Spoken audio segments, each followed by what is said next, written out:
উনি সম্পূর্ণরূপে অবৈধভাবে এই কাজ করতেছে। আপনি তো এখানে লিখে দিয়েছেন যে মেড ইন ইউএই। ইউএই কি বাংলাদেশের কোনো অঞ্চলের নাম? আপনি আবার পতাকাও দিয়েছেন। বাংলাদেশ উৎপাদন করে এটা বিদেশি নাম দিয়ে বাজারজাত করতেছেন। এটা সম্পূর্ণরূপে প্রতারণা। হিমায়তপুর থেকে আসছে।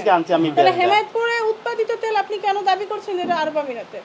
আপনি বারবার কেন মিথ্যা তথ্য দিচ্ছেন? আবার ওটা এই যে আপনার তেলটা কিনে গাড়ি চালায় সে কি মানুষ না? না না, যে এই জিনিসটাকে বিদেশি বলে বাজার থেকে কিনতেছে, এটা ইউজ করার পর তার গাড়ির ক্ষতিগ্রস্ত হচ্ছে, সেই গাড়িটা কি সে তার কষ্টের উপার্জন দিয়ে কিনে নাই? আরব আমিরাত তৈরি না, আরব আমিরাতের প্রোডাক্ট তৈরি প্যাকেজিংটা এখানে। সেই প্রোডাক্টটার আপনি আমাদের এলসির কপি দেখান। উল্লেখ থাকবে যে এটার কাঁচামাল আরব আমিরাত থেকে আসে, বাংলাদেশে প্যাকেজিং হয়। এখানে বাংলাদেশের কোনো কিছুই তো উল্লেখ। আপনি আমাদের এলসির কপি দেখান।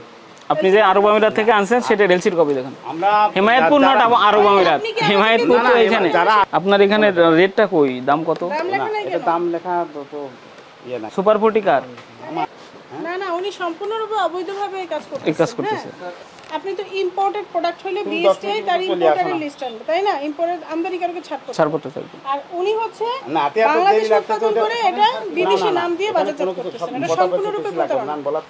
এখানে যে মোটোম্যাক্স এটা তৈরি করছে বা মোড়কজাত করছে সেই নামটা কোথাও আছে? মোটোম্যাক্স তো এটা হচ্ছে ব্র্যান্ড, এটা হচ্ছে একটা ইন্টারন্যাশনাল ব্র্যান্ড। মোটোম্যাক্স কি আপনার ব্র্যান্ড? আপনি এই মোটোম্যাক্স নামে বাজারজাত করতেছেন, বাজারজাত করতেছেন।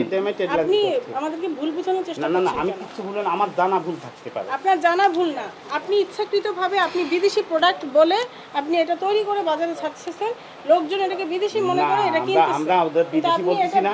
না, এইখানে তো বিদেশি তো আপনার বলা লাগতেছে না। আমি তো এখানে দেখতেছি যে এটা ইউএই। আপনি যে বাংলাদেশে এই যে কি জানেন পল্লবীতে এটা উৎপাদন করেন, সেটা কি কোথাও লেখছেন? যে আপনি পল্লবী থেকে আনছেন, পল্লবীতে বসে বসে যে এটা প্যাকেট করতেছেন, সেটা কি আপনার মনে কোথাও লেখা আছে? আপনি তো এখানে লিখে দিয়েছেন যে মেড ইন ইউএই। ইউএই কি বাংলাদেশের কোনো অঞ্চলের নাম? আপনি আবার পতাকাও দিয়েছেন। এই প্রোডাক্টটা, এটা কি ইউএই? এই প্রোডাক্টটা প্যাকেজিং করতেছি আমরা বাংলাদেশে।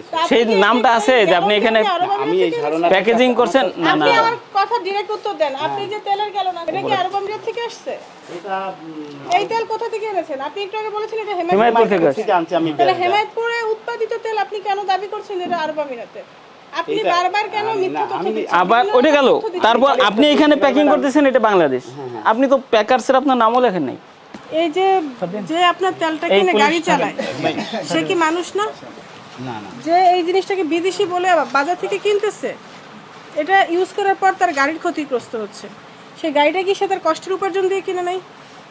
এখন মানবিকতা শুধু আপনার জন্যই প্রযোজ্য। তাহলে যেই লোকটা, আপনি আমার কথা শুনবেন, আপনি তো বাইরের প্রোডাক্ট কোনো প্রমাণই দেখাতে পারেন নাই। আপনি এটা যে বাইরের, আপনি তো শুরুতেই মিথ্যা তথ্য দিয়েছেন। আপনি লিখছেন যে এটা আরব আমিরাতে তৈরি, অথচ আপনার প্যাকেজিং হচ্ছে বাংলাদেশে।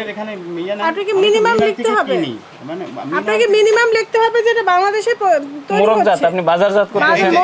আপনি সেটা লেখেন নাই। আপনি যে তেল তৈরি করছেন, এই যে এগুলো সবাই বিদেশি প্রোডাক্ট মনে করে যারা কিনতেছে, তারা তো বিদেশি প্রোডাক্টের দামেই কিনতেছে। আপনার এখানে কোনো মূল্য লেখা নাই, কোথা থেকে আসছে লেখা নাই। সম্পূর্ণভাবে এটা যেটা প্রতীয়মান হচ্ছে, যেগুলো এখানেই তৈরি হচ্ছে, এখানেই উৎপাদিত হচ্ছে, এবং আপনি ব্যবসা শুরু করে আসে ব্যবসাটা কীভাবে করতে হবে সেই ধারণাটা পর্যন্ত আপনি নেন নাই। এবং আপনি আশা করছেন যে আমরা আপনাকে মানবিকতা দেখাবো।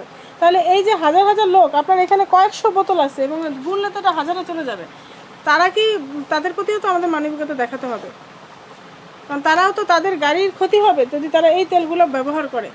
তাহলে সেটাও দেখানো সরকারি কর্মকর্তার কাজ। আমরা এই যে পুরো বিএসটিআই টিম এসেছি, আমরাও কিন্তু আমাদের খাওয়া দুপুরের কাজ সব কিছু ফেলে এখানে এসেছি। কেন?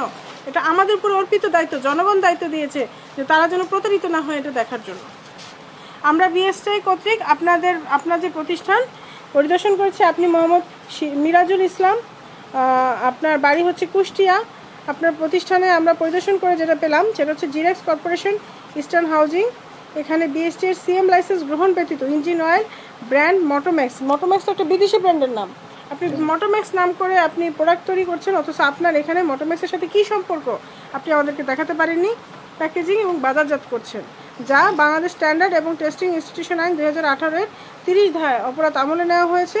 এবং এই ধারায় বলা আছে এই ধরনের অপরাধ করলে, আপনি এই ধরনের মিথ্যা তথ্য দিলে আপনাকে অনধিক 1 বছরের কারাদণ্ড অথবা অনধিক 50,000 টাকা অর্থদণ্ড, তবে 10,000 টাকা নিম্নে নয় বা উভয় দণ্ডে দণ্ডিত হবেন। সার্বিক বিবেচনা করে আমরা আপনাকে 30,000 টাকা অর্থদণ্ডে দণ্ডিত করলাম, অনাদায়ে 7 দিনের কারাদণ্ড। আপনি দ্রুত অর্থ পরিশোধ করুন। সাধারণত আমরা এইসব কেসে সব মালামাল জব্দ করে ফেলি, কিন্তু আমরা এটাও মানবিক কারণে আপনাকে একটা সময় দিলাম। আগামী 7 দিনের মধ্যে আপনি এগুলি সব রেগুলারাইজ করে ডিএসটিআইকে রিপোর্ট দিবেন। যদি না করতে পারেন তাহলে আপনার কারখানা বন্ধ ঘোষণা হবে। ধন্যবাদ।